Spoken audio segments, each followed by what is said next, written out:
सर्दी का सितम, सर्दी आ गई थी।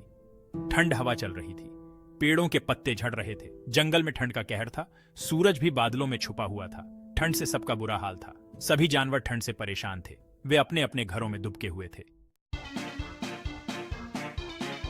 जानवरों की परेशानी। ठंड से बचने के लिए जानवरों ने अपने अपने घर बनाना शुरू कर दिए। किसी ने लकड़ियां इकट्ठा की, किसी ने पत्ते इकट्ठा किए। सबको अपने घर की चिंता हो रही थी। सब जानवर मेहनत कर रहे थे। वे जल्दी से जल्दी अपने घर बनाना चाहते थे। चीकू का घर। चीकू नाम का एक खरगोश था। वह बहुत मेहनती था। उसने कुछ ही दिनों में अपना घर बना लिया। उसका घर छोटा था पर गर्म था। चीकू अपने नए घर में बहुत खुश था। वह अब ठंड से नहीं डरता था। चालाक चंपा। चंपा नाम की एक लोमड़ी थी। वह बहुत चालाक थी। वह ठंड से ठिठुर रही थी पर काम करना नहीं चाहती थी। उसने देखा कि चीकू का घर बन गया है। चंपा को एक तरकीब सूझी। वह चीकू के पास गई और मीठी जुबान से बोली, दोस्त, मुझे बहुत ठंड लग रही है।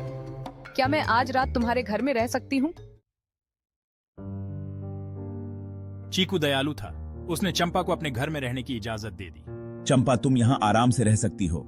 चंपा घर में घुस गई और आराम से सो गई। चीकू को घर के बाहर ठंड में बितानी पड़ी।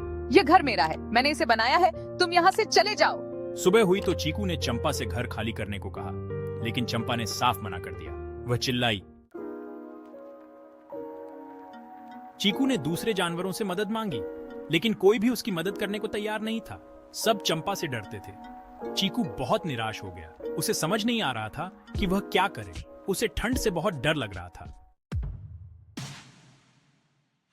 तभी वहां गज्जू हाथी आ गया। गज्जू बहुत दयालु और न्यायप्रिय था। चीकू, मुझे अपनी पूरी कहानी बताओ। उसने चीकू की सारी कहानी सुनी। गज्जू को चंपा की करनी पर बहुत गुस्सा आया। तुमने बहुत गलत किया।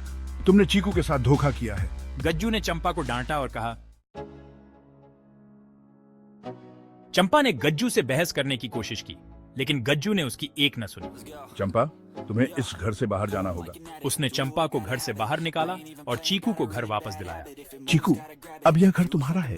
सभी जानवर गज्जू की तारीफ कर रहे थे। चंपा शर्म से अपना मुंह छिपाकर भाग गई।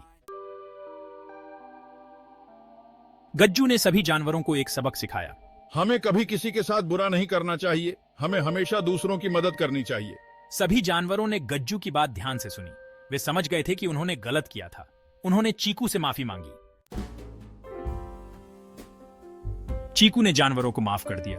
उसे खुशी थी कि गज्जू ने उसकी मदद की। मैं आगे से कभी किसी के साथ बुरा नहीं करूंगा। मैं हमेशा दूसरों की मदद करूंगा। चीकू ने ठान लिया कि वह हमेशा दूसरों की मदद करेगा। इस कहानी से हमें यह शिक्षा मिलती है कि हमें कभी लालच नहीं करना चाहिए। हमें हमेशा दूसरों की मदद करनी चाहिए। जो दूसरों का भला करता है, उसका भला जरूर होता है। हमें हमेशा सच्चाई और ईमानदारी का रास्ता अपनाना चाहिए।